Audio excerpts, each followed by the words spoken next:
Hey everyone, today I'll be guiding you through how to make these cigarette charms. You'll need some variation of these colors: brown, white, gray, black, and orange beads, and about 2 arms length of your favorite thread. You don't need anything extra to follow along, but if you'd like a bead graph to work with for the flat stitch portion of this video, I have a graph available on my Etsy.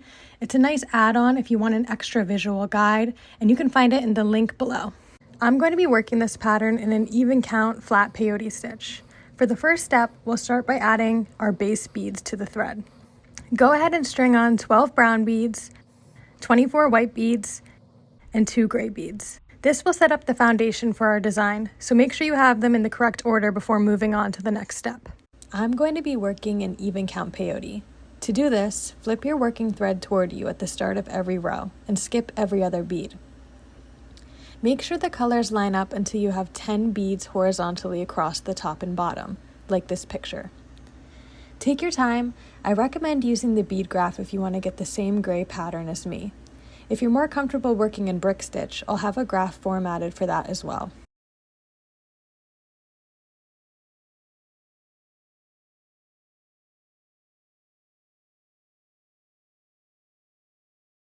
Now that the flat part of the pattern is complete, it's time to zip up the peyote tube.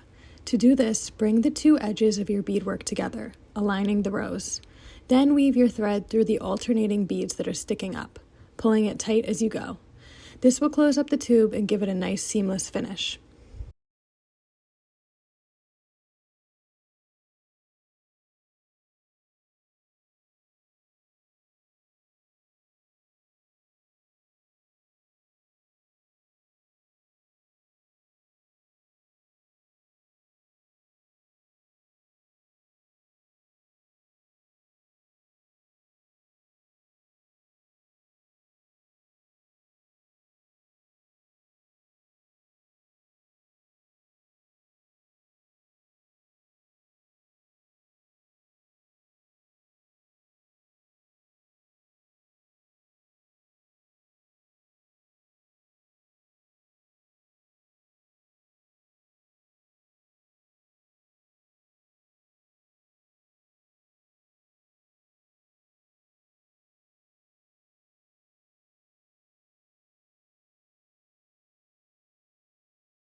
We are now going to create a bead loop so that we can hang these as charms later on.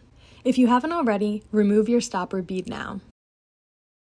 Add 5 beads in the color of your choice to your thread. Lay your thread across the top of the tube. Enter the bead directly across from the bead your thread is currently coming out of. Pass your thread through this loop 2 to 3 times. Once your loop is complete, we need to work our thread all the way up to one of the gray beads.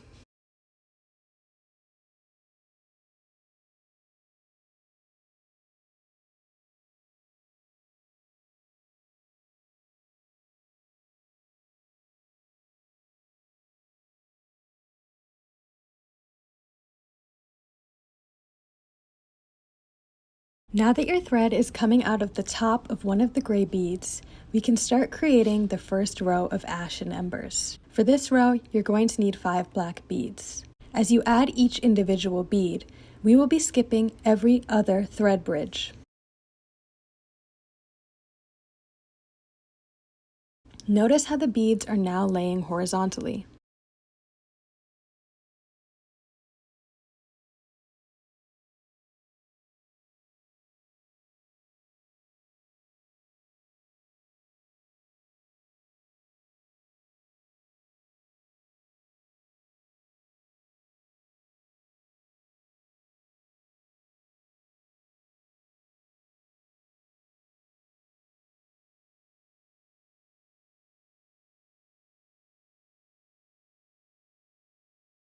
Once all of the black beads are in place, insert your needle into the very first black bead you added in this row.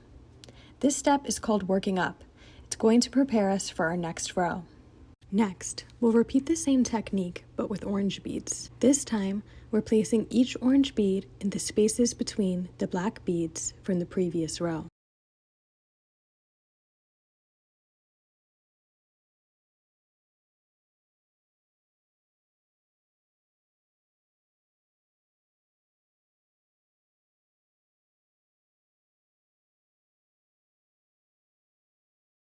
Once all 5 orange beads have been added, your thread is coming out of a black bead. Work your thread up into the orange bead next to it. This will set us up for the next row. We're now going to add another row of orange beads. Just like before, place each bead in the spaces between the previous row.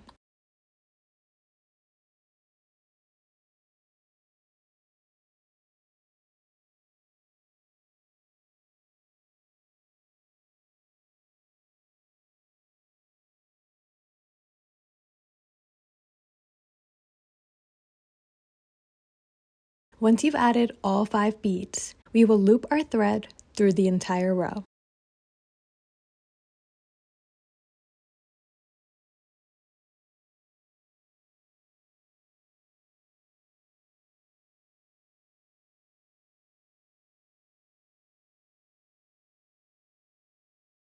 Pull your thread tight.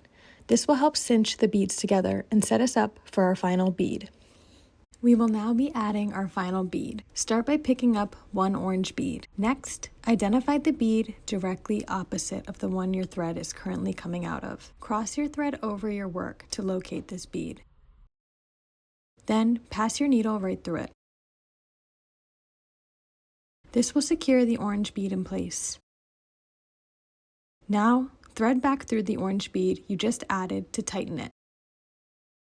Finally, pass your needle through the red bead directly below to anchor everything securely. Now that you've finished the embers, work your way back down through your beadwork, threading your needle through the beads.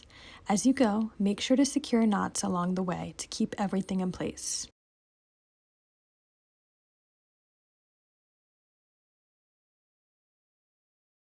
Now, all you have to do is burn off your thread and add your hardware. Thank you guys so much for watching this video. It was my first YouTube tutorial, so if you enjoyed it or have any questions, leave them in the comments below. I'd love to hear all your feedback. If you're interested in more patterns, I have some available in my Etsy linked below. Thanks again!